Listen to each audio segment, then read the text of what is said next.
Hey everybody, and welcome to Notes from the Underground. This is a podcast for people who love Jesus but have some questions about Christianity. Here at Notes, we take a microscope to some of Christianity's thornier topics and people, using a progressive theological lens and a socio-historical approach to studying the Bible. So if that sounds like you, come on in and have a seat. But buckle up, it might get bumpy.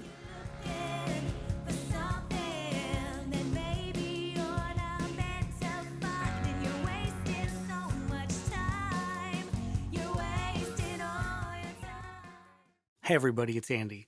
Just a trigger warning because this episode deals with grooming and sexual molestation of minors within the framework of Greek culture. So if that's something that you feel like might be triggering or problematic for you and it is a tough subject, maybe this one is not for you or the wee ones. Thank you so much. Folks, welcome back to Notes from the Underground, where we are going to take a microscope to some of Christianity's thornier topics and people.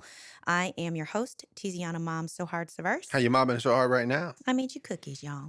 I made you I can some smell cookies, them. kiddos. Yeah. I actually felt really bad that Sarita wasn't going to make it today because I had planned to make chocolate chip cookies because she made the comment last time. That we Yeah. did. But she's not here, so I'm actually going to save that for the next time. Oh, she very can be good. here. To the right, we've got Rick the Podfather. Hey, can I borrow Greg so that I can pet him funnily like the Ooh, Podfather? Be like, yeah. I make a podcast you can't refuse. You didn't even buy me a cup of coffee.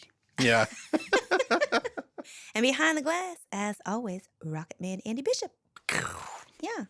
It is just the three of us today, and we are going to be tackling the next opportunity to discuss same-sex relations in the Bible.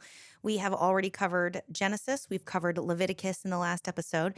And then this episode, we're going to set up and knock down the pins for Romans chapter 1. So, and actually, we're going to be doing a lot of cultural setup for the entirety of the New Testament today. Mhm. And this particular topic I could go on and on about because the setup for this particular conversation is a lot.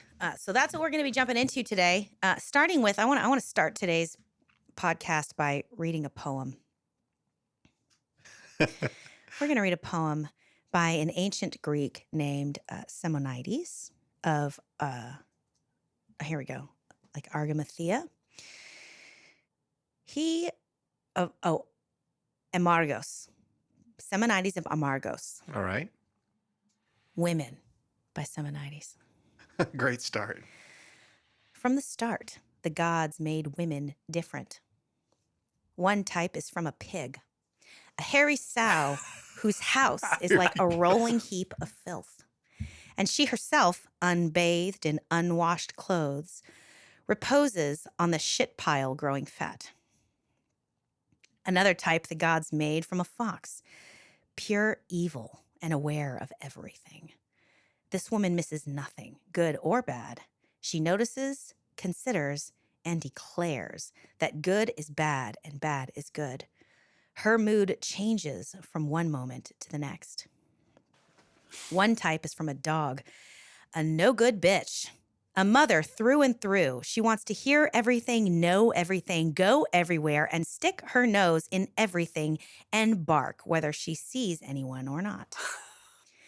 A man can't stop her barking, not with threats, not when he's had enough by knocking out her teeth with a stone, and not with sweet talk either. Even among guests, she'll sit and yap. The onslaught of her voice cannot be stopped. One type, the gods of Mount Olympus crafted out of earth, their gift to man. She's lame and has no sense of either good or bad. She knows no useful skill except to eat, and when the gods make winter cold and hard, to drag her chair up closer to the fire. Another type is from the sea.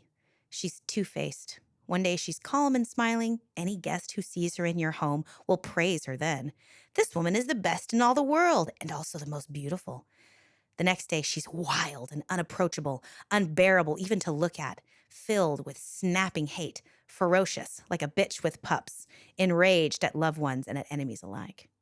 I've been that one before. that Semonides came to my house when I was like 3 weeks postpartum and wrote that shit. Sorry. Just as the smooth, unrippled sea at times stands still, a joy to mariners in summer, and then at times is wild with pounding waves. Because remember, she's writing, this one's like the sea, right? Yeah. This woman's temperament is just like that. The ocean has its own perplexing ways. Another type is from a drab, gray ass. She's used to getting smacked and won't give in unless you threaten her and really force her. Did you just say smack What? that ass? Smack that ass? Yeah. This is a poem. This is a Greek poem, right? Wow. Wow. Yeah, this is art. Such art. Yeah, wait. Listen, we discussed in the previous episode, like the good argument, bad argument, and clouds. Yeah. These guys are so gross. Wow. All right. So smack She's that used ass. to getting smacked and won't give in unless you threaten her and really force her. Wow. She'll do her work all right and won't complain. But then she eats all day, all night. She eats everything in sight in every room. And when it comes to sex, she's just as bad. She welcomes any man that passes by. Another loathsome, miserable type is from a weasel. Undesirable in every way. Uncharming, unalluring. She's sex crazed too, but any man who climbs aboard her will get seasick. I feel like this guy has an axe to grind. Yeah. Welcome to the Greeks, man. And she steals from neighbors and from sacrificial feasts. Another type, a horse with flowing mane, gave birth to. She avoids all kinds of work and hardship. She would never touch a mill or lift a sieve or throw the shit outside or sit beside the oven, all that soot. She'll only touch her husband when she has to. She washes off her body every day, twice, sometimes even 3 times. She rubs herself with perfumed oils. She always wears her hair combed out and dressed with overhanging flowers. Such a wife is beautiful to look at for others. For her keeper, she's a pain. Unless he is a king or head of state, who can afford extravagant delights? Another type is from an ape. I'd say that Zeus made her the greatest pain of all. Her gift to man, her face is hideous. This woman is a total laughingstock. When she walks through the town, she has no neck, no butt. She's all legs. You should see the way she moves around. I pity the poor man who holds this horrid woman in his arms. She's well-versed in every kind of trick, just like an ape. What's more, she has no shame. She doesn't care if people laugh at her. She'd never think of doing something kind to anyone. She plots the whole day long to see how she can do the greatest harm. Another type is from a bee. Good luck in finding such a woman. Only she deserves to be exempt from stinging blame. The household that she manages will thrive. A loving wife beside her loving man, she'll grow old, having borne illustrious and handsome children. She herself shines bright among all women. Grace envelops her. She doesn't like to sit with other women discussing sex. Zeus gratifies mankind with these most excellent and thoughtful wives. But by the grim contrivances of Zeus, all these other types are here to stay side by side with man forever. Yes, Zeus made this the greatest pain of all. Women. If she seems to want to help, we're almost done, but like. Say, we just got through the first stanza. No, we're almost done. Yeah. We're almost done. If she seems to want to help, that's when she does her keeper the most harm. A man who's with a woman can't get through a single day without a troubled mind. He'll never banish hunger from his house. Unwelcome, hateful lodger, hostile God. Just when a man seems most content at home and ready for employment by the grace of God or man, that's when she'll pick a fight. Her battle helmet flashing, full of blame. A household with a woman is at a loss to give a decent welcome to a guest. The wife who seems the most restrained and good, she's the most disastrous of them all. For while her slack-jawed husband gapes at her, the neighbors laugh at how he's been deceived. Each man will diligently praise his own and blame the next man's wife. We just don't see that we all share alike in this hard luck. Oh, my God. For Zeus made this the greatest pain of all and locked us in a shackle hard as iron and never to be broken, ever since the day that Hades opened up its gates for all the men who fought that woman's war. Bum, bum, bum. Bunch of bitches. And if it made it all the way to today. So it was obviously pretty popular. Well, so here's the thing. So I wanted to start this episode because what we're going to have to do now is just like we set up the culture for Leviticus. Yeah. We're going to have to set up the culture for the New Testament.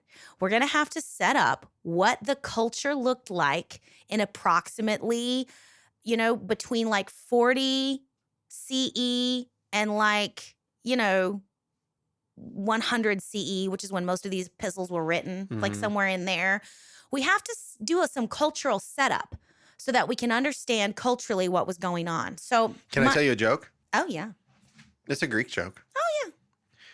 So 3 women die and they stand before Zeus. And instead of getting the boat across the river Styx, he is going to allow them to fly across. All they have to do is jump off a cliff, name a bird, and they'll get to the other side, heaven. Okay? So there's a brunette. Wow. I think knew we this all was just gonna be a figured blonde this out. joke. Yeah. So the brunette comes up.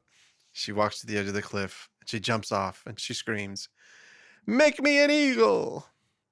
And she flies beautifully across over into, what is it called? What's the name of the heaven in the Greeks? Olympus? Not Olympus. No. There's a name for it. Anyway, I don't know. the heavenly place. So then a redhead walks up. She goes to the edge of the cliff and she jumps off and she says, "Make me a hawk!" And she flies like a beautiful hawk all the way across Okay, what this to numbers say? Elysium. Elysium, okay. And then the blonde walks up, thinks for a moment and says, "I have been left with no choices." "Oh, yeah." Jumps off the cliff and says, "Make me a penguin." The end. Sorry. It wasn't a Greek joke. I just threw the Zeus thing in there. It's just a blonde joke. I know tons of blonde jokes. All right. Yeah. Take us to it. Tell All us right. what the Greeks did and Well- how much they hated women. Well, a lot. A lot, actually. Like a lot. Throw it Okay. out. So I actually wrote a paper on this poem my senior year in college because I had to take a class on classical Greek literature that would fulfill the final credit for my women, gender, and sexuality studies minor. So I want to say that more clearly because there is a reason why the class, which was on classic Greek literature, fulfilled that particular requirement instead of like a literary requirement. Mm-hmm. Okay. Or a history requirement or a language arts requirement. Gender relations in ancient Greek were, by our standards, which can still tend to be pretty piss poor, they were appalling, as you can clearly see based on this poem. It seems like he loved women. What are you talking about? Yeah. My phone went ding ding. I have a friend. I'm bringing her lunch. I'm bringing my friend's family dinner today because she had surgery. So she was letting me know how she's doing okay. But anyhow, so that's why this particular class filled that requirement. So I had to spend an entire semester combing through ancient Greek and Roman literature in order to understand and parse out the gender relations in that culture. Because even gender relations then created because Greek was such a widespread culture, it created the sort of foundation for even how we in the West, how gender relations exist in the West now. Mm-hmm. That was the point of the class. We're talking 2,000 to 3,000 years later. The Greek culture was so influential in Western thought that some of their gender relations we see echoed through till today. That's why this class was so important. But it was absolutely like appalling. So let's just do I want to do a quick timeline setup because when we talk about Greece, it's a long period of Right. time. Yeah. So you have the classical Greek period, which is where a lot of the, kind of like the references in art that poetry and stuff like Simonides that we just read. The classical Greek period is where a lot of this is going to be coming from. So that's from about 480 to 323 BCE. The Hellenistic period, which is what would have influenced Paul and Paul's approach. The Hellenistic period was from 323 to some people say 146 BCE, which is when the Achaean War happened and Rome fully overtook Greece. But some people say that it was closer to 30 BCE, depending on who you are, because that's when Cleopatra died. So 323 BCE is when Alexander died, and that marks the beginning of the Hellenistic period. So Alexander the Great was schooled and trained in Greek thought, in Greek literature, in Greek forms of government. And so when he went out a-conquering, Yeah. he established this system in all the places that he conquered. So when we say the quote unquote Greco-Roman world, it's because of Alexander the Great, the way the Greeks thought, the way that they argued, the way that they studied, the way that they believed, their conceptualizations of philosophy, that became standard practice everywhere. That's why we even have the Septuagint to begin with. Right. Mm-hmm. Because when he conquered Egypt and set up, his people as being in charge, right? Alexandria. Yeah. They were like, well, we got to take this really important book and turn it into Greek so that it can be relevant. I'm exaggerating. Right. But yeah. But that's why we have it. And that's why we have the Septuagint. Mm-hmm. And then that's then why I have the Vulgate, which is the last Latin version of the Septuagint. Mm-hmm. So that's how influential this period of time was. And then the Hellenistic period. The Roman Empire is what started in 146 BCE to 330 CE. So the Roman Empire and the Greek Empire had this little period of time where they were overlapping. The Romans were super in love with the Greeks. They thought they were brilliant and smart. When you look at their art and you look at their practices, the Romans adopted a lot of their style of comedy, a lot of their style of poetry. The Greek bathhouses they adopted a lot of Greek culture because they were totally impressed with them. And even though they conquered them, they wanted to preserve their way of doing things because they admired it. Mm-hmm. Right. Sure. So that's where that overlap happens. So when you think about Greece, quote unquote, who do you think of? Well, Alexander the Great is what I was thinking of. Okay, so Alexander the Great, he died 323, so he's doing his whole thing. What are some other famous Greeks? Listen, y'all watch Bill and Ted's Excellent Adventure. Throw some at me. Archimedes. Is he Greek? Yeah, but Sounds Greek. I'm thinking Socrates, Socrates. Plato, Aristotle, Okay. right? Yeah. These are, thanks for blowing that setup. I was having an entire brain fart. Yeah. I really was. I just stopped in Hey, my is tracks. Hippocrates Greek? Socrates, 469. Plato, 428. Aristotle was in the 300s. Well, yeah, now it seems obvious. Yeah. Holy gracious, you guys. I was Lord of mercy. thinking Socrates. Yeah, Am I close? wait. Yeah, that's what that's That's what I was trying to Are come you up with flipping me too, off but in I your brain? literally couldn't. I couldn't. My brain was not. but we're talking I was thinking food. No. Because you I love guys, Greek food. that's fine. It's fine. Yeah, it's fine. It's fine. All right, let me start over. Some of the most well-known names in Greek outside of you two's that This is they mainly, were but that's mainly happening. philosophy, though, right? Oh, absolutely. Because I'm Yeah. thinking along the lines of mathematics, and I'm thinking along the lines of No, yeah. we're yeah, talking Zeno. about Was Zeno a Greek? culture, and we're talking about philosophy. We're talking about some of the greatest minds that Right. argued and engaged Yeah, sure. in Stuff we Greek learned culture, today. the Even- stuff that we still learn today. Even the in people some who had been in high school. still show up in high school education and in popular culture. Mhm. Socrates is the great Right. in Bill and Ted's Excellent Adventure. Mhm. They go and collect him for their little project, Yeah. right? Because that's how influential these people were.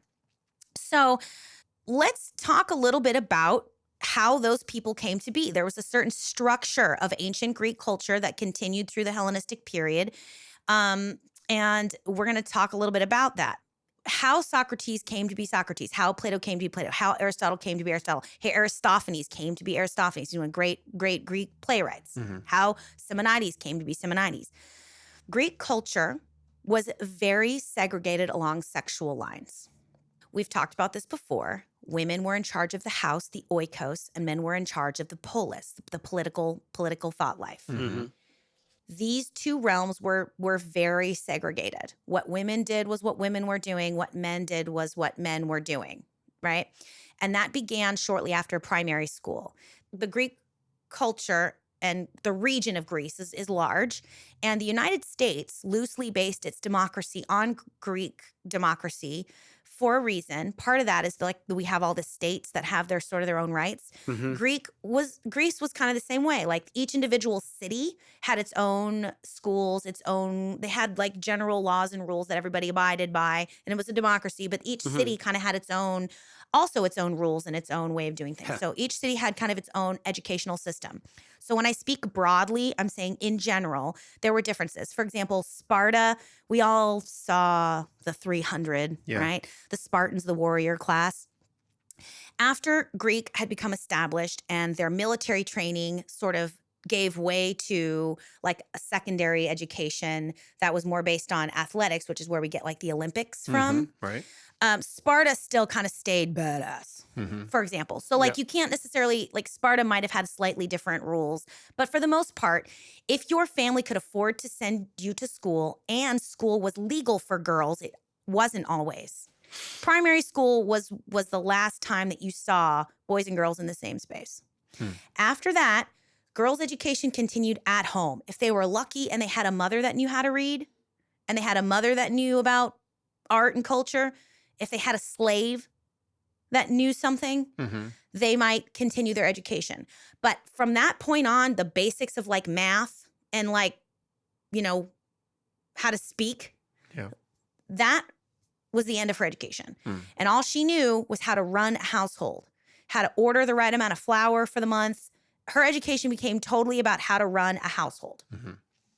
Men's education, because they were in charge of politics, you gotta remember, women weren't allowed to vote. Women weren't considered citizens in Greek culture. Women were completely irrelevant. You listen to how Semonides characterized them. Women were like annoying and kind of a burden. You had to put up with them because that's where your kids came from. Right. They go over here. So the education of men began in secondary school, which was gymnasium. Okay. Gymnasium. Yeah, that was basically secondary school. So military training gives way, but men are still like going to the gym every day. And from about the ages of 12 to 18, they had what was called a gymnarch, who was like the guy in charge of the gymnasium. Oh, the original PE teacher. The original PE teacher. Wow, with like those short shorts and you put them in there and you, Yeah. So like these guys were in charge of like guarding the boys, and the boys were walked to school by a slave that also had a particular name that was designed to protect them as they walked them to school. And when they got to school, they did PE, they did language arts, they did history, and they did dancing, and they did poetry, right? And they would continue in this sort of like educational system until they were about 18, 19. Then they would kind of like graduate, and some of them would go on to what's what I'm looking for? Like a college? Yeah, like a college, but what's the word I'm looking for? What is it? A technical education where you learn like a trade? like a trade. Thank you. Okay. Someone go on to a trade, and then someone also continue on to like a college, and that's where like, you would really dig into like philosophy, Like university and versus a trade and all school, this other stuff. And then when they were about 30, they would take a wife and settle down. She would be about 14. Oh, wow. So her whole entire life after primary school was just like how to bake bread and do basic house chores. His education had been extensive. And now this 30-year-old man is given a teenage girl, and that's supposed to be like his quote-unquote companion. Okay? Which he would have had absolutely nothing in common with, basically. Absolutely nothing. And her level of education, as described, right? Her level of education generally probably Right. She was would have much been lower. a child. She would have acted like a child. Yes. She wouldn't have had the knowledge he had in 100 ways. Right. That being would just not be interesting. At all. But to would him, have been, yeah. I'm sure among women it was promoted, and, mothers training their children to be ready to take a man, and like in that culture, even though we see it as wrong today, we look, in their culture, they probably saw it as right. I mean, Right. I'm sure that's true. Right. Yeah. At 14, you get married, and that's your obviously job, there and was you're some gonna be happy. rebels in that, but And what's also important in terms of like sexually, like a sexual segregation too, like girls' virginity was highly prized, and in boys it was not. So I just want to do like, this is where the trigger warning comes in, because everything that happens from now on is so abhorrent and disgusting to me. It's really difficult to talk about. And if you have any history of abuse, it's going to be really difficult to talk about. And I just want to preface the rest of the conversation with that. I'll Okay. try to remember to put a Yeah. little trigger warning in at the top Yeah. of that. Is this what you were warning me about? Yeah. So Okay. one of the reasons why gymnasium was the place where education continued, and this is one of those things that we talked about in the previous episode. If you missed it, I was making a joke about a play called Clouds. In this play, there's a young man who is being wooed by like the good angel on one shoulder and the bad angel on the other shoulder. In the play, they're called Good Argument and Worse Argument. Mhm. They are battling for this man's mentor, mentee. It's a mentor-mentee relationship. These are two mentors, and they're trying to convince this guy to learn how to be a person based on them.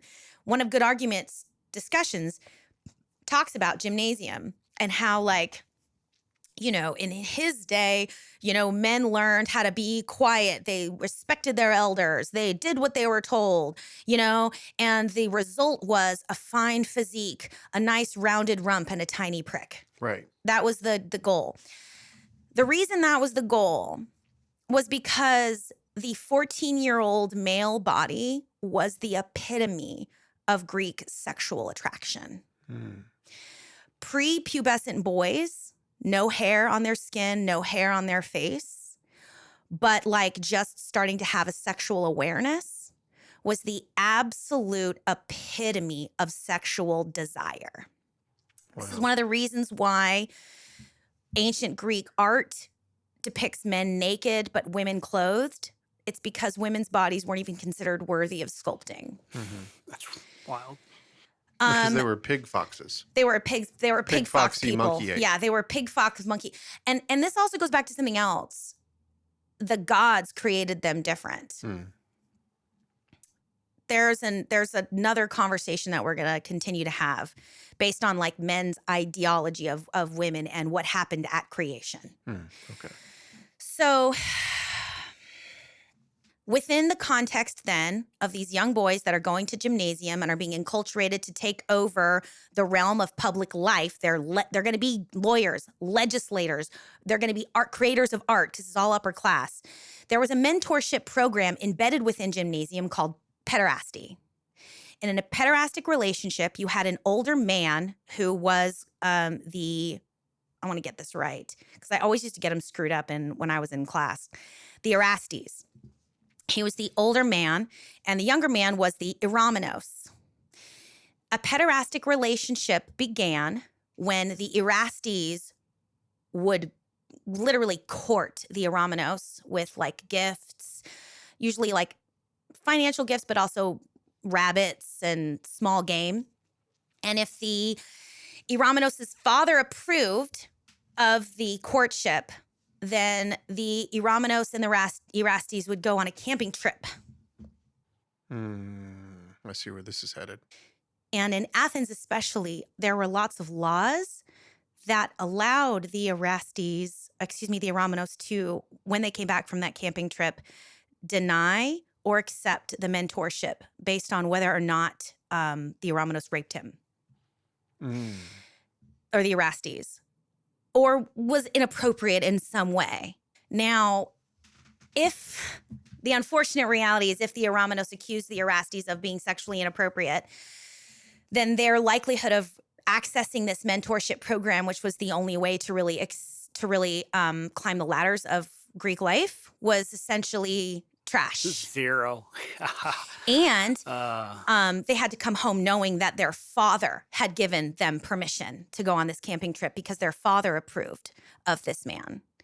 And it'd probably been through the same thing, right? Yeah. And again, we don't make laws unless there's a behavior that's already being engaged.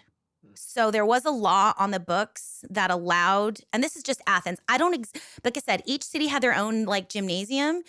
So we try to piece together. We know that this law existed on the books in Athens. We don't know how this law worked out in like Olympus or Pompeii or Sparta or any of these other places, right?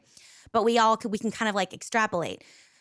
again, we're painting a whole picture about a society, about it's like, again, if 1,000 years from now, people are trying to paint the picture of what American society is like based on 6 seasons of the American Housewives. Right. And like, yeah, the Housewives of Atlanta and the Housewives of New York and the Housewives of Miami, there's going to be you're going to be able to like extrapolate a lot about culture, but it's also kind of relegated to the realm of the very, very rich. Mm-hmm. This was a very, very rich society. These are the people at the top. Then this pederastic relationship begins, and that is how all young boys are enculturated into the political life. It is with what was the law? That if the pederastic relationship would not be codified, that boy did not belong to that man. Okay. If that man caused him harm, sexual harm. Got it. Right. Okay. So that was like kind of like the start. That was like the beginning of that relationship. But this is how they had access. This is how young men had access to like symposiums. This is how they had access to like dinner parties. This is how they had access to political debates. This is how they had access to different teachers at the gym. So they would go to school and they would learn, but then it was their Erastes. It was their lover that like took them to parties, took them to, helped them rub shoulders and elbows in the right places. Mm-hmm. And so it was kind of like baked into society and culture as this like perfectly natural mentorship program that is how boys learned how to be men properly. And this was a common practice in society. Within that context, there's a lot of problematic issues to discuss. Number one, let's start with acknowledging that the sexual component was a hotly debated issue. You've heard the term platonic relationship. Yes. What does that mean? Plato. Is that where it came from? Oh, I know what platonic. But yeah, so what is sexless, right? Sexless, right. It's because that's the relationship Socrates had with Plato. So Socrates was Plato's Erastes, and Plato was the Eromenos. Aristotle was Plato's Eromenos, and Plato was the Erastes, right? So Socrates, and then later on, this other Greek writer named Plutarch, and Plutarch. He wrote that Plutarch. Sounds right. Plutarch wrote like 400 years after Socrates, and yet they were making the same argument. So that sort of implies, because we don't exactly know when pederasty sort of fell out of favor, because obviously no one's doing it today to that same degree. We would call it grooming today. Yeah. We would call it grooming. So we don't know exactly when like that sort of like fell apart. If it's non-sexual, it would be mentoring. Yeah, so it's a mentorship program, and that's where we get the term platonic, because Socrates was a well-known opponent of the sexual aspect of the pederastic mentorship program because, and I quote, of the great harm it could do a boy. Mm-hmm. Plutarch and Plato and Socrates. Yeah, there's even like Aristophanes is a playwright. So in Plato's Symposium, so Plato writes this play like Symposium, right? And what that essentially is a so it's a philosophical text, and what it depicts is a friendly contest of like these extemporaneous speeches given by a group of noble men that are at a banquet. So they all come to a banquet. They're all like chilling at the table, and each one kind of gets up and like pops off with their whole big like, argument about stuff. Some of the main people there are Socrates, Aristophanes, who's the playwright, and Alcibiades, who's this like political figure. And the speeches are being given in praise of Eros, or the god of love and desire. So they're talking about all these different like, lofty ideas about love and this and that. And so within Symposium, there's this piece where Aristophanes is praising Socrates because he's like always trying to impress him at gymnasium. Oh, because by the way, everyone's naked in gymnasium. You train in the nude. Yeah, everybody's naked. The Olympics were done in the nude. Everything's done in the nude. Yeah. Because all of these older Erastes liked to sit around and stare at young naked boys. That's why they were naked. And there were laws against things. That's why they had the gymnarch. There's a law on the books in like Olympus that the gymnarch, if they're not allowed to let certain men come into the room, they're not allowed to let certain people if someone has a history of X, Y, and Z, they're not allowed to be around the boys. And there's like, when playwrights wanted to make fun of someone or like talk about someone as being like gross, they would talk about how these guys would like basically go in and masturbate to the imprints of the boys' butts and genitals left in the dirt at gymnasium. Wow. They were disgusting. And like, I would say this all the time in my class and get like in trouble for being like ethnocentric. Like, you're just looking at this culture through your lens.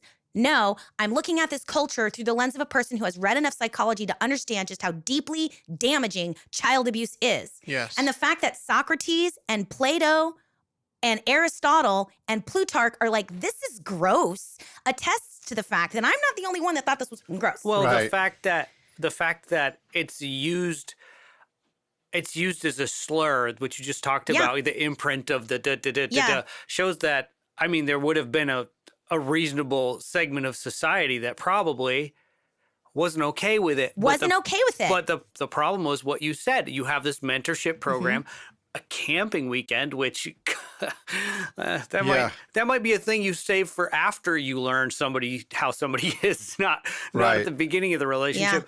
And then the sort of pressure where if something does happen, there are societal reprisals for coming out, the possibility of not being able to get a mentorship, which would provide you with, a good life theoretically. Right. That's right. I mean, So it's like both ways. It's like, it sounds like probably everybody knew exactly what was happening. Yeah. But there were enough people that didn't think it was cool, but not enough to change it, I guess. Eventually must have changed it because it doesn't exist anymore. Yeah. Well, the fact that Socrates is so famous tells you how radical he was. You don't get to be that famous by not being radical in your culture. That's also true. Yeah.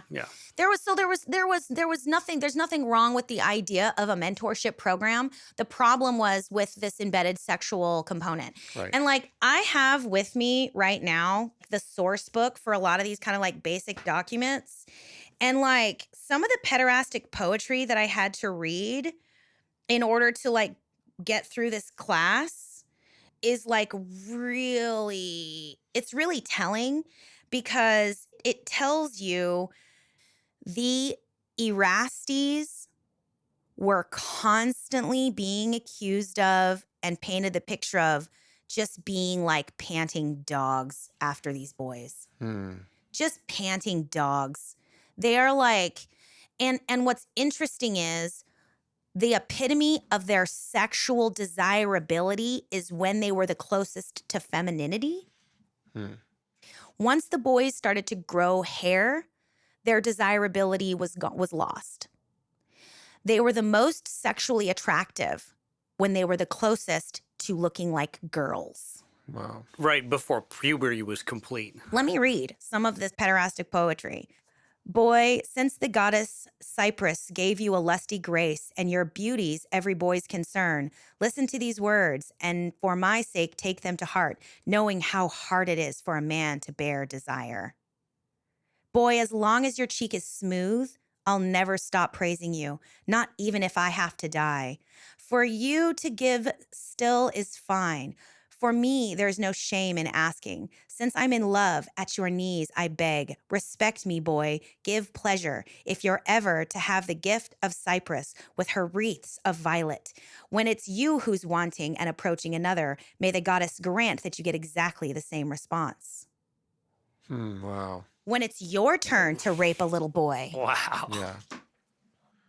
Wow. You guys. That's, and just like, poetry. Because here's the best part about the pederastic relationship, and one of the biggest concerns that Socrates and Plutarch had, is that the eromenos, the love beloved, was to receive no sexual pleasure. And as a matter of fact, if the eromenos did receive sexual pleasure, well, that made him a fag. Are you serious? I am dead serious. Wow. That's weird. The point, that's why he said that. like such a weird when I conflict. approach you, give me pleasure so that someday when you approach a boy, he'll give you pleasure. Their job was to provide their body for the Erastes to use for their own sexual pleasure and to receive none in return, because that made him like a bitch, didn't it? Wow. It was gross. Wow. Disgusting. Now, pointing to be to fair, the power thing that to I be think fair, you're going to. to be fair, most of the time, the form of pleasure was something called intercrucial, which was when the Aramanos put their thighs together and the Rasties used the thighs. And so when you look at a lot of vases, like I was telling you before, Use the thighs in a sexual way. use the thighs Because in the a sexual podcasters way. couldn't see what you were showing Oh, us. excuse me. I'm sorry. Yeah. So a lot of the art that exists, Or you the can listeners, Google, not you can Google podcasters. pederastic art, vases describing pederasty, and you will find any variety of artistic vases that were clearly commissioned. So, by the way, women had to live in homes where the art Right. Was commissions of was their commissions of their husbands having sex with little young boys. Mm. Just by the way, just keep that in mind. I can't say that often enough. That history is just so wild. Because I cannot underscore this enough. These guys were not gay. They had women at home. They had wives. They were sleeping with their wives. Right. Probably for children only because they were having sex For the with sake boys. of children only. Yeah, women were like, and I've got a really, there's like this terrible, like, yeah. So the book that I'm looking at right now is called Homosexuality in Greece and Rome, a source book of basic documents, edited by Thomas K. Hubbard. This is the book that I bought for my class. There is this one, I think it's Erotes by Pseudolichen. I can't remember. But there's this one particular piece of art. It's like another thing. They're always like sitting around the table chatting or like hanging out, dancing at a thing. And then everyone just pops off with these like giant monologues. Those are like a lot of the art that you see. And embedded within that is arguments. And so it's rhetorical because it's only one person who's writing it. So a lot of the times that style of art is this kind of like rhetorical argument. You see Paul execute it consistently in the book of Romans. It's a rhetorical style if you are a single author. Oh, where he's asking questions of himself and answering himself. Well, what he's doing is he's asking questions that he's interrogating the culture. He's interrogating culture. And that's what a lot of these ancient like art is, like Plato's Symposium. Plato wrote it. It's only one guy who wrote it. But he's got all these different voices offering speeches. That just blows my mind. So when we talk about like divinely inspired, okay, and so when Paul is writing the book of Romans, is it written in a different style than his other letters, or does he maintain that style? What's fascinating is that, so there are 7 undisputed Pauline epistles. They are Romans, 1st and 2nd Corinthians, Galatians, Philemon, and I believe Ephesians. And then there's one more. Thessalonians? No. Not those, huh? Those are the undisputed Pauline epistles because his rhetorical style and his use of the Greek is consistent. 1st and 2nd Timothy, 1st and 2nd Thessalonians, and Titus, those are disputed Pauline epistles because the rhetorical style and the style of Greek used are like entirely different. So Paul did not write those. Someone else wrote them in the style of Paul and then signed his name to them in order to gain some kind of credence or authenticity. But that's why we call it pseudo-Lycan, because Lycan was an author as well. And some of the pseudo-Lycan pieces are attributed to Lycan, but like the language is different enough that we're not really sure we can say that or not. So we still quote from those pieces of literature because they speak to a particular time. Yeah. But we call it pseudo-Lycan because we don't know for sure that he wrote it. Wow. So those pieces are included in canon and we read them and that's cool. But Paul didn't write them. Like Paul didn't write them. So just know that when you're reading it. And within the book of Romans, there is one particular section of the Greek that makes a giant leap. Like it's very, very different. It's either that he has written, like either it was inserted by later scribes as they were copying and recopying the book of Romans, the letter, or Paul is quoting something that's well known. Paul's quoting culture. And that particular, I was going to say, where's that at? the part where he talks in Romans 1 about they were depraved and they gave themselves over. From 18 on. Yeah, Right, from the- 118 on. Where the particular passage that says even women traded their natural relations for unnatural ones, that's the section where that particular language shifts and it is no longer the Greek that we know that Paul would use. Really? Yeah. But we're going to get there. How about that? We're going to get there. We're going to get there. Because I personally choose to believe, based on the arguments I read, I don't believe it was added later. I believe, along with Pamela Eisenbaum, that Paul was quoting culture. He was using rhetorical argument to speak to the Romans who were obsessed with the Greeks and followed along their culture lines, right? He was writing to these people that this was the culture they came out of. Mm-hmm. And so he was talking to them. I personally think that he was quoting. But back to the Romanos Erastes.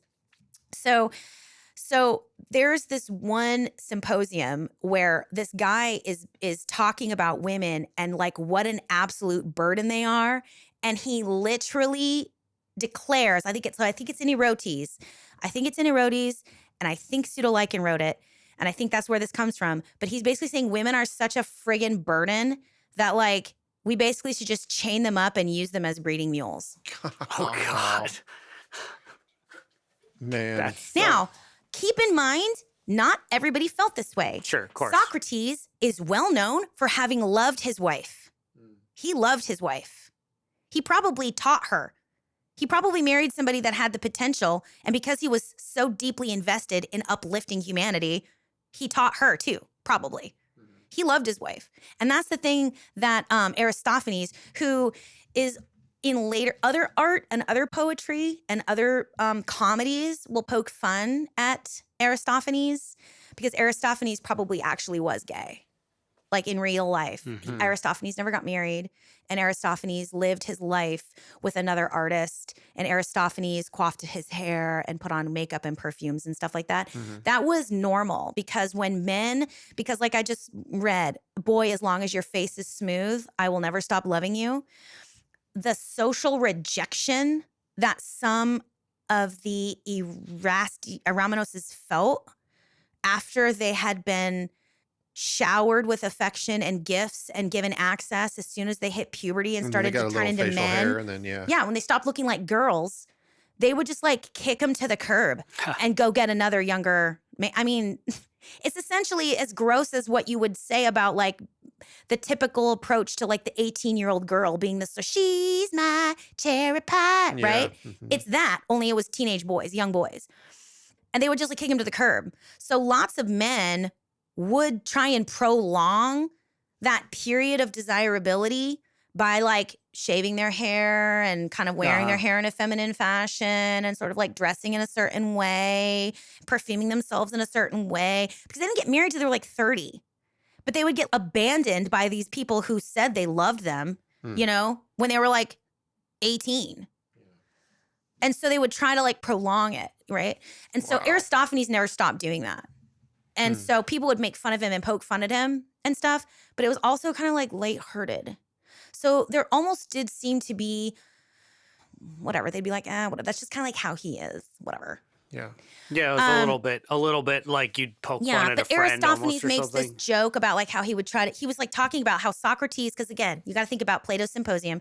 They're giving these speeches praising love to Eros, who is the god of love.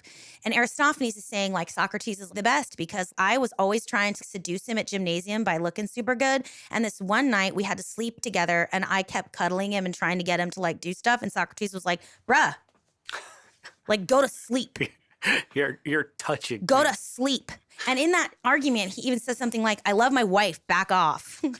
Wow. But back to this idea that enjoyment of the sexual process was the gift that the Romanos was expected to give the Erastes, and there was no hope for pleasure being returned. But within this context, actual penetration wasn't really, mostly the boys were being molested. They were being filleted or being asked to perform fellatio. And they were having this like, there was a lot of fondling going on, and there was this intercrucial activity. And you see a lot of vases, like these young boys just like standing there with their knees bent to create space in the thighs, which again suggests that these guys actually they were actually like trying to mimic having sex with women. Yeah. Yeah. Oddly. Yeah. Because I don't think these men were gay. I think their first experience and exposure to sexuality was predatory abuse. And then they spent the rest of their manhood confusingly trying to sort that out in a culture that taught them that this was the epitome of love and mentorship and access, and that women would often then, because as we know, abused people abuse others. Yeah. Women became the garbage dump for all these men's self-hate. Right. Women became the garbage Because dump. they couldn't turn it anywhere else. They couldn't except turn to it the anywhere powerless. else. Yeah, but it was socially acceptable probably on the women. Yeah. So women became the actual absolute trash heap of all these men's shame and disgust and self-hate. Wow. And you had Socrates. I kept a quote because I thought it was really, let's see if I can find it again. You guys at home can't see like this. My desk here is like just littered with books. And again, you have to remember that like it's natural for people to want to experience sexuality. Men weren't allowed to get a wife until they were 30. Girls were kept under lock and key until they were of marriageable age, which was like 14 or 15. So the only access that boys had to any sort of sexuality, so first of all, they're being abused and they're not allowed to receive pleasure. Although it's like, you guys, this is a wide range of stuff going on here. Sure. From Socrates and Plato and Aristotle, who are like not engaging in sex at all but having the mentorship program, to men that kept a relationship with their Erastes throughout their whole life. Some Eromenos kept their relationship with their Erastes. Some Erastes were dropping their Eromenos as soon as they got a beard and going and getting another one. Some of them had several throughout the course of their life. Yeah.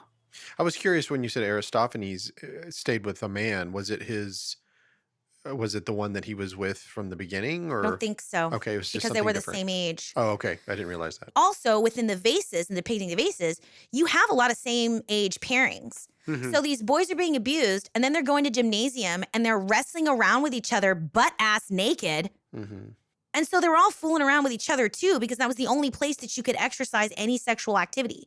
So, and when it was boys kind of messing around with each other of the same age group and sort of consensually, I'm sure there was some pleasure involved. Well, I'm sorry. Because it was their only access. I'm kind of thinking, I'm sorry if this sounds gross, but this topic is gross. Yeah. But so the idea here is that you're trying to please this older man. And now you've got all of these boys. Now, boys run together. They do their things together, right? They're probably even practicing on one another, trying to show them how to super please the person that they're with. Absolutely. You see what I'm saying? Like Well, they're they also helping want their to know what it buddies feels out. like. You're doing this to me. Sure. I want to Right. know what Yeah. this feels like. Yeah. And the thing is, these two boys, everyone's doing it to each other. And So the all boys are of like, this, well, yeah, all of this is warping their worldview. it's certainly coloring it. And it's creating a whole situation. I mean, Or like it is the Robin worldview. Scroggs. Robin Scroggs wrote a book that was one of my sources for this study. And she says that once men and women segregated that way, a professional man would leave his house and spend a full 24 hours never having to talk to a woman, be around a woman, see a woman, or have any kind of contact with a woman until he went home. Women didn't leave the house without a slave to protect them. I mean, even boys, because this culture of like abuse had created this heightened sexual environment. And again, I'm being reductive. Like I Right. said, it was a wide spectrum. Yeah. Sure. But the other part of that is that being the receptive partner, being the passive partner, if it did turn into anal intercourse, the receptive partner was immediately like the worst piece of shit. In Better Arc in Clouds, they're like, well, who are all the, let me see if I can just find it and read it. But I mean, they're like, well, who are all the legislators? They're like the wide asses. Well, who that's are what all they're the, talking about. Who are all the politicians? The wide asses. Who are all the lawyers? The wide asses. Basically suggesting that within the pederastic relationship, in order to get where they wanted to go, there are certain boys who would sink to the level of letting themselves be penetrated in order to achieve political, financial, and social gain. Yeah. Yeah. And that was a slur. That was a slur. Right. That was the way that you humiliated someone. I mean, literally. We still do it. Yeah, we just still generally do to it. women, but yeah. But I mean, like, if you are a gay man and you are at least masculine presenting, you'll get by in society. But if you are a gay man and you're feminine presenting, you better watch out. Yeah. Because we are still doing it to this day, that gross thing that they were doing, which is denigrating women so deeply that if you are the receptive partner, you are no better than a woman. Mm. And yeah, expected to be a part of the behavior, just not going to that one particular point or whatever. And one of Socrates, so within the great debate around pederasty and the pederastic relationship, one of Socrates' greatest arguments is the fact that the boy can receive no pleasure, and that's not fair, and it's disgusting. And he even says, like, all he has to look at is a giant hairy belly. God, Lord. It's gross. Yeah, It is gross. Yeah. Now, Trust me. so because this is, I have a very giant hairy belly. Yeah. Poor Holly. You don't want to look at that. Ain't nobody got time for that. So,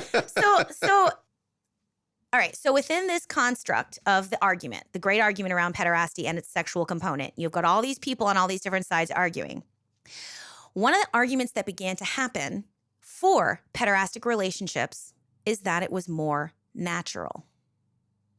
It was more natural and more masculine for men to be attracted to other men.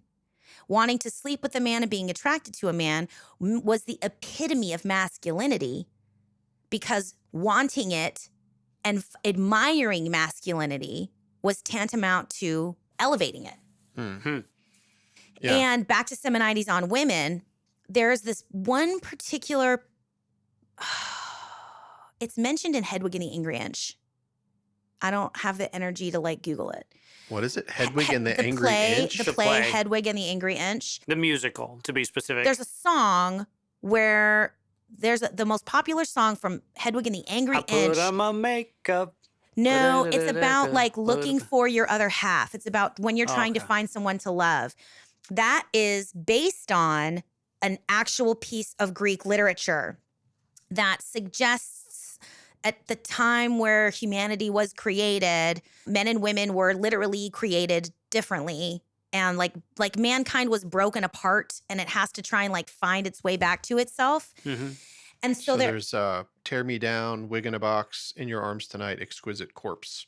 Those are the names of the songs. Dang it. All right, well, I guess it's not really relevant for our particular conversation, unless somebody listening to this is both a Greek scholar and an LGBTQAI advocate and is like, no, you idiot, it's this, right? Please email us. Let us know where we messed up. Good tunes, rock musical. Yeah. So you'd have to do some more Googling, but essentially it was based on a piece of Greek literature, and what arose out of that piece of Greek... Daddy? No, what arose out of that literature... That might also be Greek referential, though.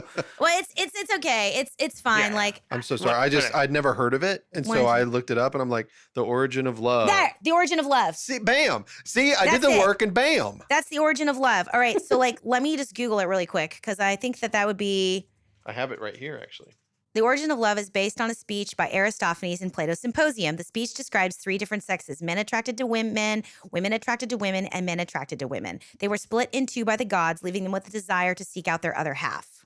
Wow. Yeah. So there were these men that argued that it was actually more natural for men to want other men, that was part of the design, and that men that wanted to be with other men was more natural than men who wanted to be with women, because women could never in any universe be a proper intellectual and emotional partner for men, because they were so very stupid. Yeah, I mean, if they didn't get a B, right? Yeah, if you didn't get a B. Socrates must have got a B. Socrates must have got a B. Well, and that's also a lot of pressure on women. Maybe he got a Fox, but Socrates was a really awesome dude, and he turned her into a B. Right. Well, or maybe these 14-year-old girls were being married completely and totally sexually innocent to these men that had experienced all of their sexual maturation through an abusive process with other men, as well as having because the thing is that there was also good. They learned a lot. They were given, they went to parties, and they got training and they learned philosophy and you know what I mean? They weren't always being abused sexually. Right.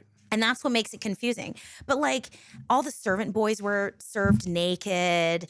Like they would castrate their slaves to keep them looking more feminine. Oh, yeah. Like when I watch Game of Thrones, when I hear all this stuff you're talking about today, it's like I'm thinking of Game of Thrones. You know, like the weird stuff on that. Yeah. You know what I mean? Yeah, exactly. What was acceptable in their kingdoms and not. And And like the widespread and rampant hypersexualization of young boys and the desire to keep them looking like as close to girls as possible. Like when you read the pederastic poetry, you know, your long lashes, your beautiful smooth skin, they're describing women. Because what's happening is, again, so this isn't about homosexual orientation, pederasty, no. It's about the cycle of abuse that creates and recreates in and on itself. Yes, some of these men probably were gay, but mostly what we're talking about here is lack of access to women, women being denigrated and treated as if they were not a valuable emotional or spiritual partner. And this argument that women could never possibly be the right partner for a man. And so it was natural for men. It was more natural and more masculine for men to partner with other men. Now, Socrates was like one of the guys that was like, nah, dude, nah, because only women can really enjoy the sex act. And it's natural for women it's natural for the sex act to include two partners of equal enjoyment. That is what is natural, okay? Yeah. That was one of those arguments. But it's important to remember because what we're about to do, now that we've laid this groundwork, we're about to jump into Romans and the argument that Paul is making. Now let's set ourselves a little bit of a stage. At 146 is when Rome finally, like, it's the Achaean War, when Rome finally, like, defeats the Greeks and, like, establishes itself. Everything I'm talking to you about ancient Greek society, the Romans were doing it too. There's all these stories of Roman generals, like, raping the soldiers. The bathhouses have all these depictions of kind of pederastic style, like, graffiti that they found in Pompeii and, like, Mount Vesuvius and stuff when that erupted. The Romans were doing it too. Nero is very famous for like castrating his favorite slaves to keep them looking effeminate and even marrying one of them in this kind of iconoclastic display of power. Like, I'm so great and so big, I can even marry one of my male slaves and none of you can touch me, right? Because again, men loving another man and wanting to be in relationship with them and like be in partnership with them, that was not acceptable because it made one of those men a woman. And that's what was gross. Right. Because women are gross. Because women are pieces of shit. So that was the problem with loving male relationships, is that it meant one had to be the woman, and that was unacceptable. So this is the environment. You still hear that today, though. That's what I'm trying to say. I mean, you really do, but you hear that like when someone's talking about a gay couple or whatever, and they were like, "Oh, who's the one that's the woman? Who's the catcher?" Right. Everyone becomes obsessed with that. Who's the receiver? Because we want to know who's the woman. Right. Because we still live in a misogynistic society and culture. Still, and definitely less hard on the more masculine of the pair. You often almost completely passed over in the conversation. Exactly. Of the masculine of the two. Yeah, just completely get a complete pass. For me, I have a tender heart towards effeminate presenting gay men. Because I know the only reason they hate you is because they hate me. And I know that you are doing your best to just be who you are, despite this enormous amount of social pressure to be something you're not, because God forbid you be like me. Meaning a woman. Yeah. So I have a real tender spot in my heart for effeminate presenting gay men. So, which, you know, that's a whole other story. We don't necessarily have time for my personal history. And so we won't spend time on it. Maybe we will one day. Yeah. Well, we haven't really talked a whole lot about like, you guys don't know anything about my family structure, but that's irrelevant. So anyway, let's read Romans. Let's just read it. I'm going to get out my Bible. By the way, whenever Dr. Frost was here, he talked about process theologians, and Andy said, I'm a process theologian. I'm sort of a process theologian. Was he down on it? I can't wait to listen to that No, he wasn't episode. down on it at all. He was actually up on it. Well, I mean, I don't think no. Was he down on it? Yeah, he did not. He was explaining it as a method of dealing with the infinity problem. Yeah. But it was not his answer because the infinity problem is not his problem. That's right. You're exactly right. See, sometimes I listen. You did listen. How about that? Well done, Andy. Even Andy can listen. All right. Even Andy. Debatable, but go ahead. So I'm going to go back to Romans here just for a second because I want to set the stage. So what was happening in the time that Romans was written? It's about 50 CE. The historian Suetonius reports that in 49, the Emperor Claudius expelled Jews from Rome because of disturbances over Christus, which is probably a mistake for Jesus Christ, right? There's this period of time where all the Jews are expelled from Rome, and then that emperor dies and they're allowed to come back. And so now all the Jews are back and they're trying to kind of like get back into relationship with the Gentile Christians that are like have been running the show since they were all expelled. And that's the kind of cultural environment that Paul is writing in. And if you think about the book of Romans has become over time Paul's basic definition of faith. Mm-hmm. But I don't think that's what Paul was getting at when he wrote it. I think that what Paul was doing was he was saying, you Gentiles and you Jews are coming at this Jesus Christ thing from two completely different backgrounds. And what you're doing is you're telling each other that you're the worst instead of just keeping your eyes on your own work. Yeah. So if you are a Gentile, you are doing all this other gross stuff, so quit it. And if you're a Jew, you are doing all this other gross stuff, so you quit it, right? Like, but what advantage is there in being a Jew? Much in every way. He's saying to the Gentiles, now don't get down on the Jews because we're glad that we have them. Yeah, we receive the oracles of God. We receive the oracles of God through them. But if you're a Jew and you're acting like you're better than the Gentiles because of that, we're saved by grace, not by works, to knock it off. Yeah. He's arbitrating this like pretty big argument, right? And what is that form of writing called again? Rhetorical. Is it rhetorical? Rhetorical writing. And it's, I thought you said there was another name. There is another name for it. It's like a form of an argument where you question yourself. I can't remember. There was a.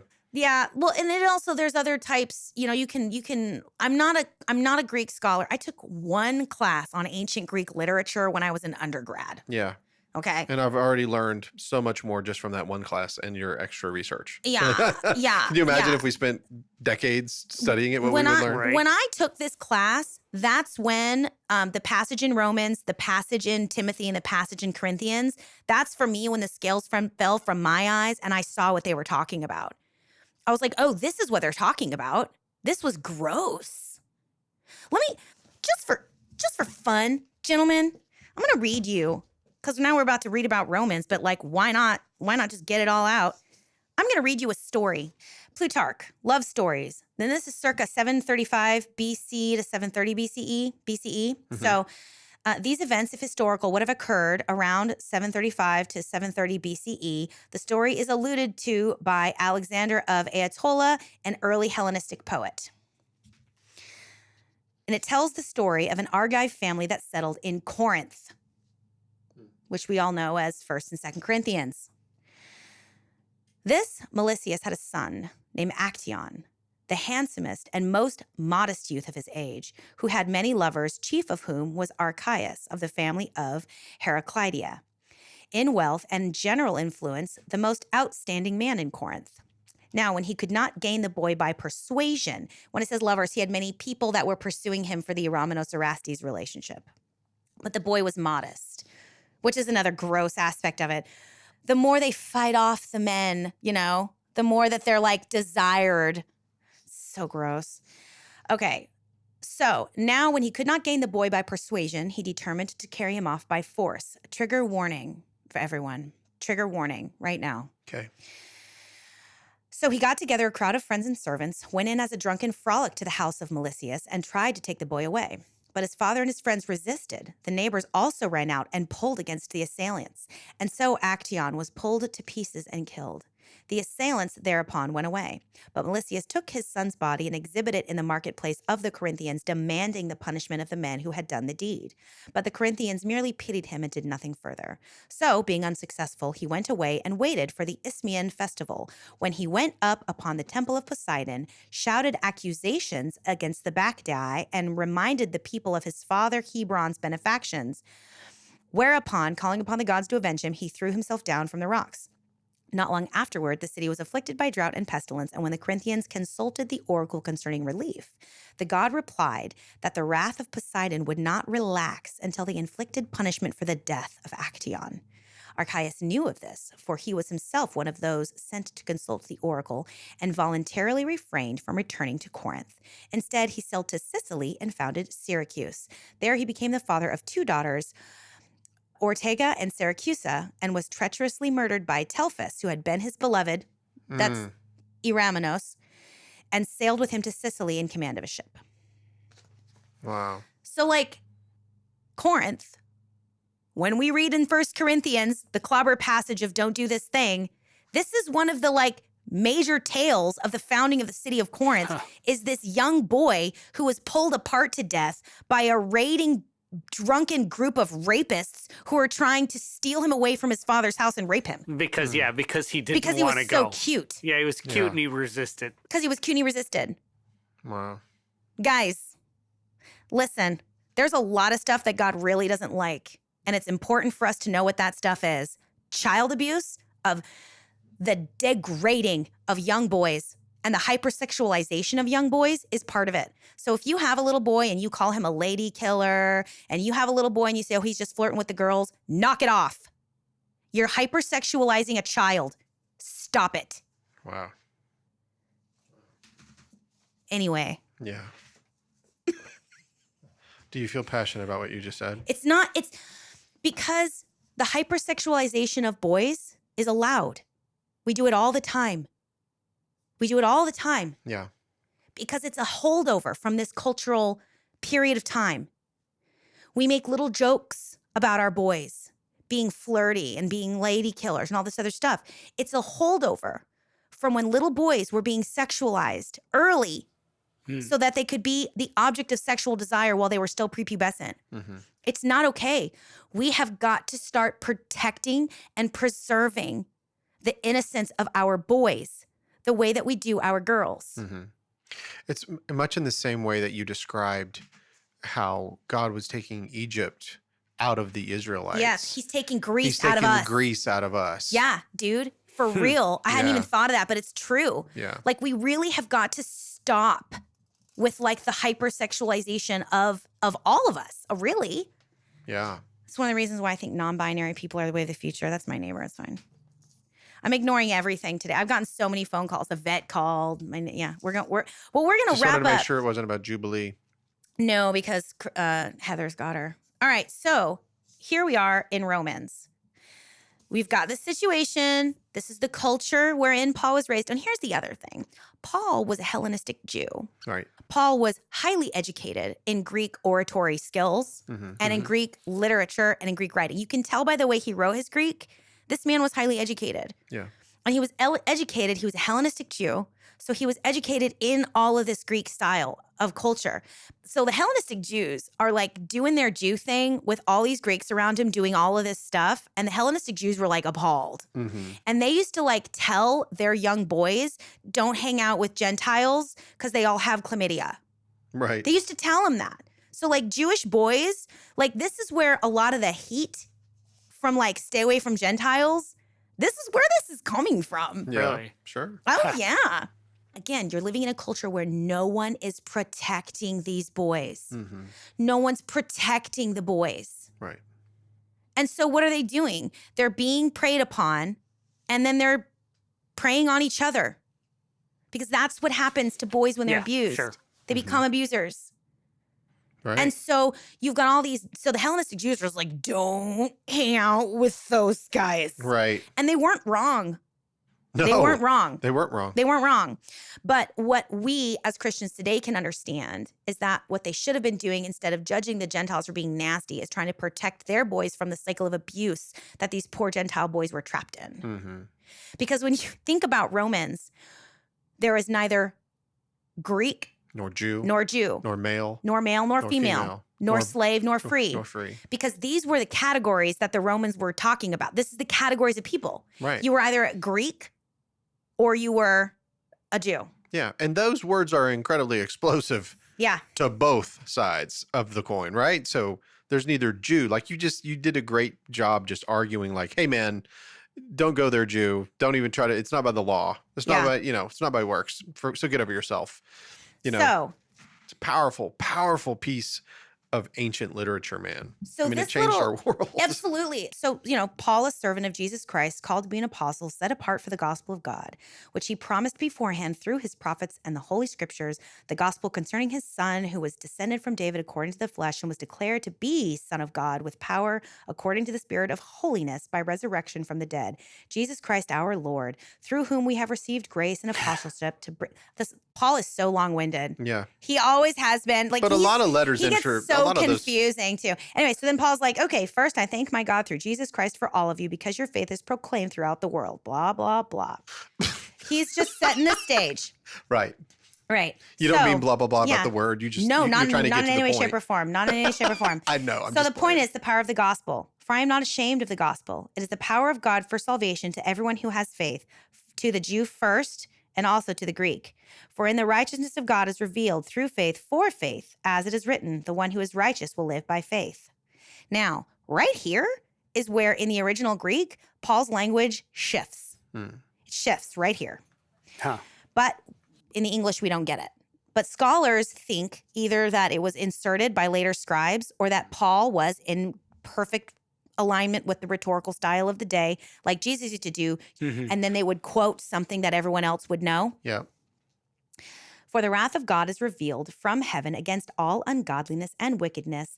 By their wickedness, suppress the truth. For what can be known about God is plain to them because God has shown it to them. Ever since the creation of the world, his eternal power and divine nature, invisible though they are, have been understood and seen through the things he has made. So they are without excuse. This is all Aristotle and Plato. This is all part of their arguments. The way that you can use nature to understand things. And this is also very Calvin later on. But this is all normal Greek argument.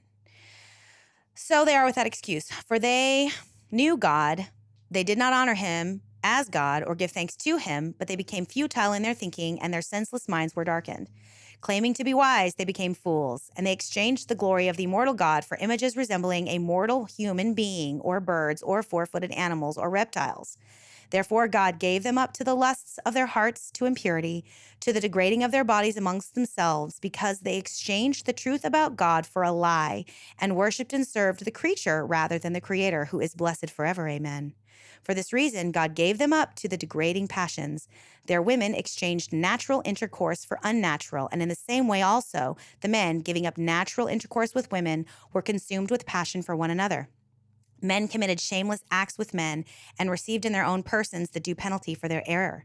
And since they did not see fit to acknowledge God, God gave them up to a debased mind and to things that should not be done. They were filled with every kind of wickedness, evil, covetousness, malice, full of envy, murder, strife, deceit, craftiness. They are gossips, slanderers, God-haters, insolent, haughty, boastful, inventors of evil, rebellious towards their parents, foolish, faithless, heartless, ruthless. They know God's decree that those who practice such things deserve to die, yet they not only do them, but even applaud others who practice them. Therefore, you have no excuse, whoever you are, when you judge others. From passing judgment on others, you condemn yourselves because you, the judge, are doing the very same things. You say, we know that God's judgment on those who do such things is in accordance with truth. Do you imagine, however, that when you judge those who do such things and yet you do them yourself, you will escape the judgment of God? And he goes on. So there will be anguish and distress for everyone who does evil, the Jew first and also the Greek.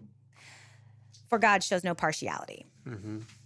That chunk of space where he's describing evil people, it's very reminiscent in its ancient initial Hebrew of another text called the Wisdom of Solomon that we have.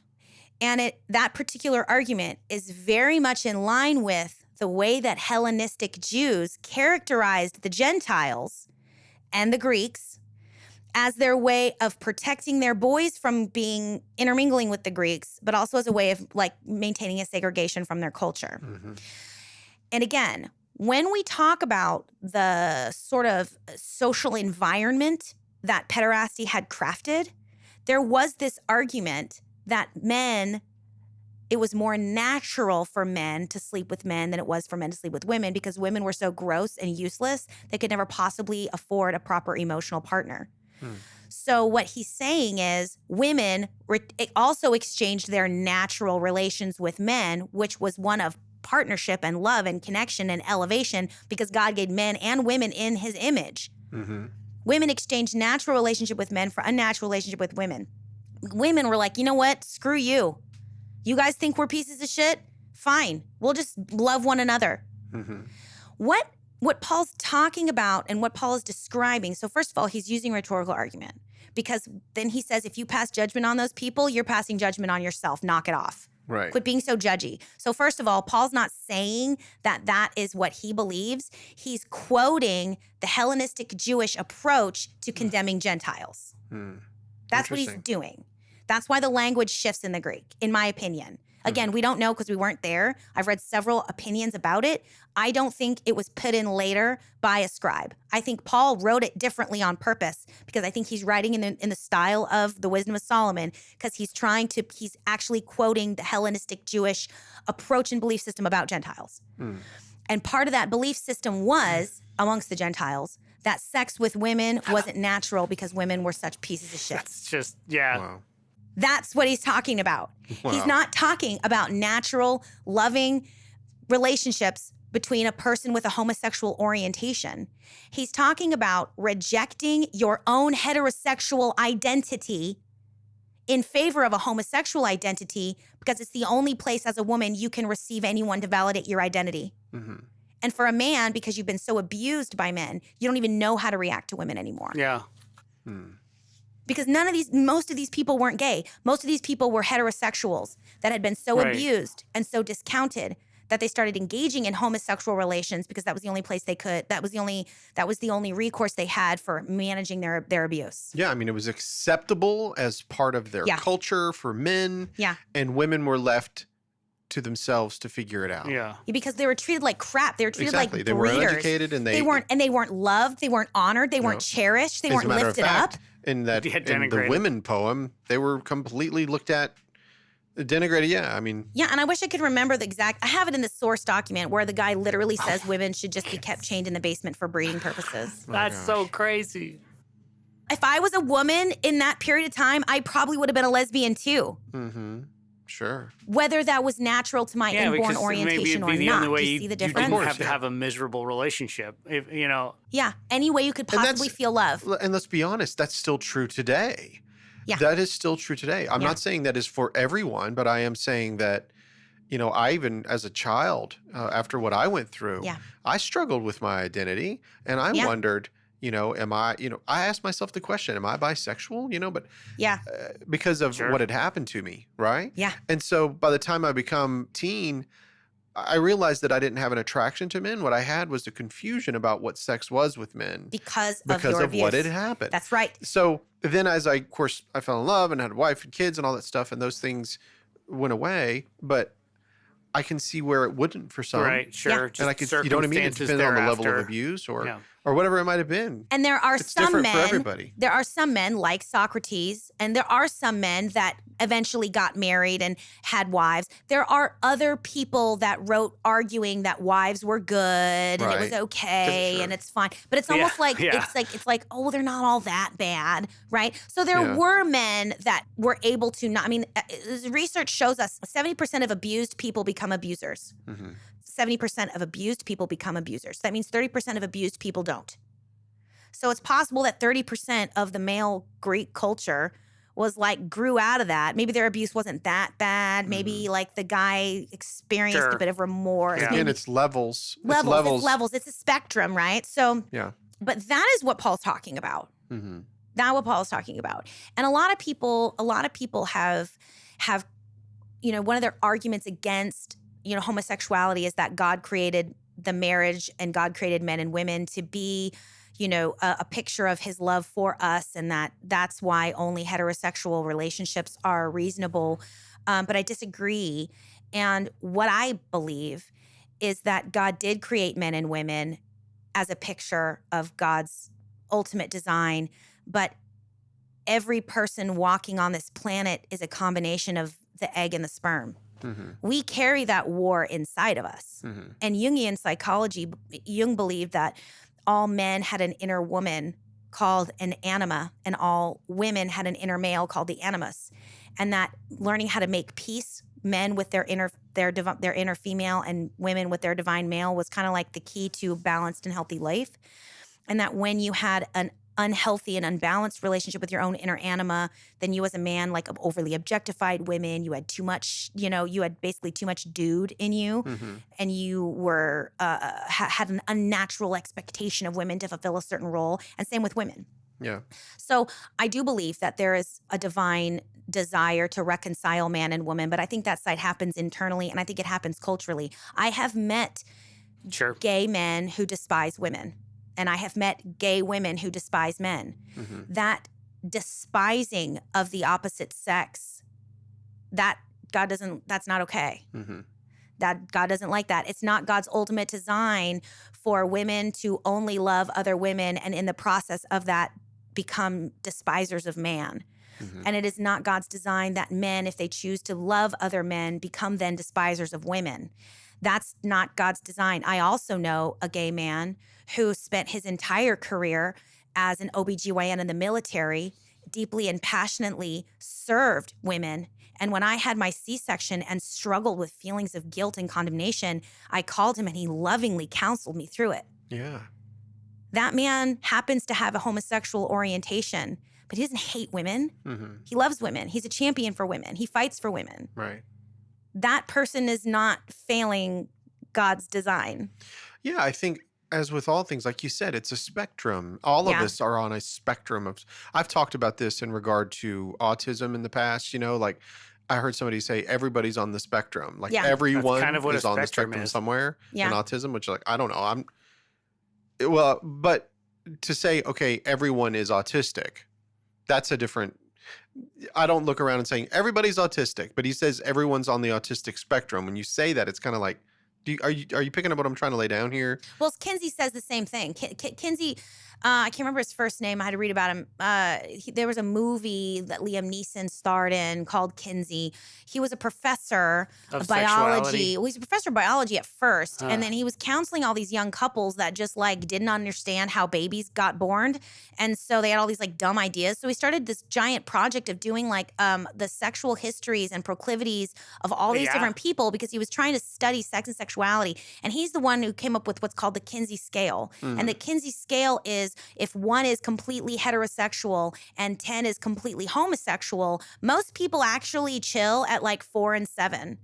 Most people are not 100% completely heterosexual or 100% completely homosexual. Most people are kind of somewhere on the spectrum is what he came to understand after taking thousands of sexual histories and compiling the evidence. We have all chromosomes. Yeah. We all have each chromosome. You know what I mean? Yeah. We all have all of it. We have it all, And like I said, there's a sperm and an egg that made each and every one of us. That's right. Yeah. Did you know that it's possible to, I think this works both ways. It's possible to have a double X chromosome and be physically male presenting. Yeah. Yeah. And the opposite, you can have an XY and be female presenting. It's reasonably rare, of course, because it's one of those sort of things. But when I do my trainings on pronouns, I include that. And one of my taglines is you use whatever pronoun because you don't know what's in their pants. Mm-hmm. It's none of your business. And some people literally have a genetic makeup where they are genetically, an XY, but because of something like, say, androgen insensitivity syndrome, their gonads never descended and they never turned into a penis, because at some point in the zygote phase, we are all exactly the same. Mm-hmm. your body, either because of its response to estrogen or because of its response to testosterone in the embryo, in the embryonic stage, sort of starts the process of becoming one or the other. But at some point, all like ovaries and gonads are the same thing. No, the same thing, yeah. It's just that one stays inside and one comes outside. And the penis and the clitoris, to be frank, are the same thing. It's just that one grew and turned into a penis and one stayed as a clitoris. Just ask hyenas. Yeah, I mean, it's all the same equipment. I It's don't just understand how the it reference. differentiated. I didn't What is either. Female hyenas have a clitoris that is the size of a penis. Oh, okay. Interesting. Yeah, and it's just Yeah. all of them. And so That was so obscure. I was Yeah. not expecting that. Yeah, you know? that No, came out of hyenas nowhere. are a particularly weird They set of are. thing They to are, be yeah. fair. But yeah, no, they all have all female hyenas have like giant Yeah. clitorises. interesting. Basically a penis. So A sentence I I think, thought I'd never hear in my life. I don't think I love it. I think it is part of God's design to have equality and peace between men and women, for men to recognize the divinity in women and for women to recognize and honor the divinity in men. And I do think that has the opportunity to play itself out in heterosexual relationships in a way that's unique and in a way that's highlighted in the Bible. But I don't believe it's the only way for that to be manifest. You know, I mean, it's like saying the only way to really know and understand God is to have a child, you know, and that like the design of the man-woman relationship is to have children. There are plenty of heterosexual couples that don't have kids. Mm-hmm. That doesn't mean that those couples are any less valuable or are failing the God design somehow because they choose not to have kids. Right, and I think the ultimate goal that we have to remember is he said there is now neither Jew nor Greek, Yeah. male nor female, That's right. bond nor free. So Yeah. the ultimate goal of the Christian is there is now no, and all of these dividing lines. Yeah. So Yeah. when we talk about gender, people get really wild, you know, when they talk about homosexuality. There's so many things culturally that's already been ingrained in them.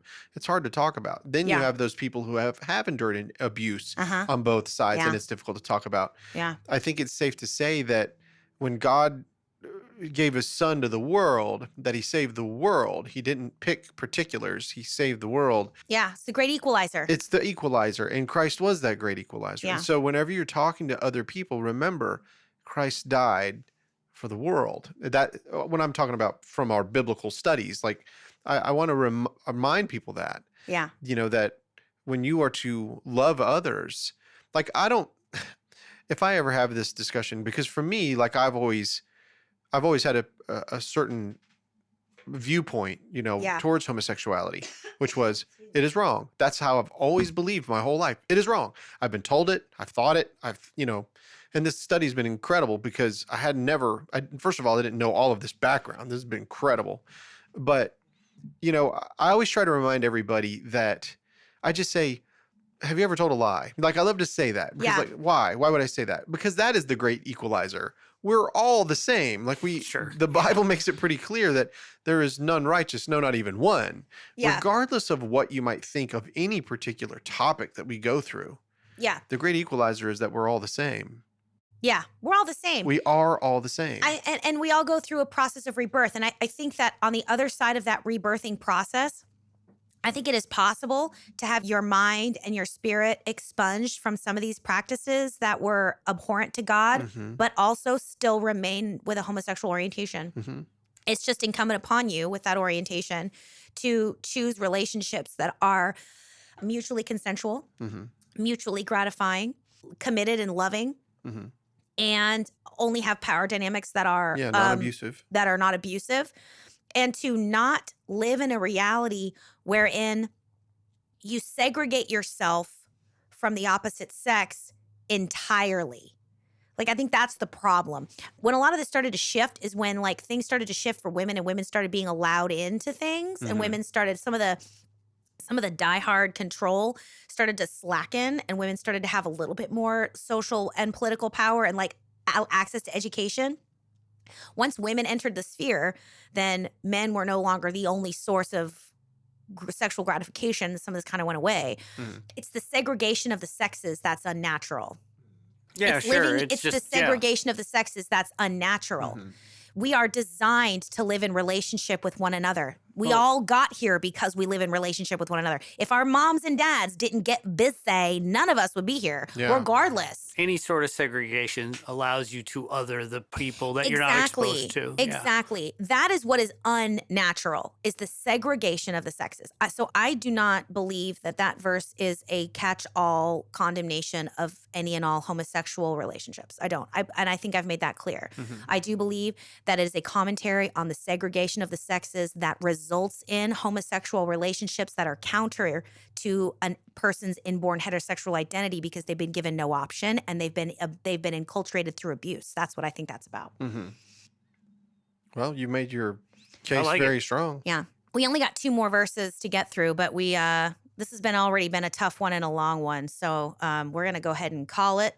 And guys, this has been really tough. So be kind to yourselves today. Drink a lot of water and get some rest. If this was triggering for you, it was triggering for me too. I'm with you. Me too. I'm right there with you. I'm with you. This has been really hard. And I just want you to, I'm just going to pray for the Holy Spirit to just be with your heart today as you process everything that we just discussed, because I know this is really challenging. And again, feel free to reach out to us. We're here for you. If this was triggering in a way and you need to talk, please reach out. And we will see you next time. Peace out. Have a good day. Her daughter is the cutest. Well, this, angelic little being. If it's all right with you, let's just do one more. Okay. And then go on about our day. Well, the thing is that yeah. So what we'll do is we'll do Romans, because that's we'll do Romans, and then we'll just come back to Corinthians and Timothy later. Although really, it's a good. They all kind of go together. Okay. So we'll see. I'm gonna try to unclobber it. It's a good book. Are you talking about the book over here? Yeah. Yeah, Unclobber. Oh my gosh, I got to bring your book back. Don't worry about it. This one is really good. And this one, this book actually, this book was really fucking good. I got to be honest with you. It's just the way my mind works. Uh-huh. Say the title. The New Testament and Homosexuality. By Robin Scroggs. I know. Scroggs. Scroggin. Robin Scrotum. Is that kind of what your mind thinks of? I was just, like Robin Scroggs, like I'm robbing Scroggs, like sex. You heard it, Scroggin? No. Scroggs is a sexual thing. Oh, brother, I did not know that. No, that's just kissing. No, that's snogging. That's snogging. Scrogging. Well, that I've not heard Scrogging is scrogging. screw kissing, and that is scrogging.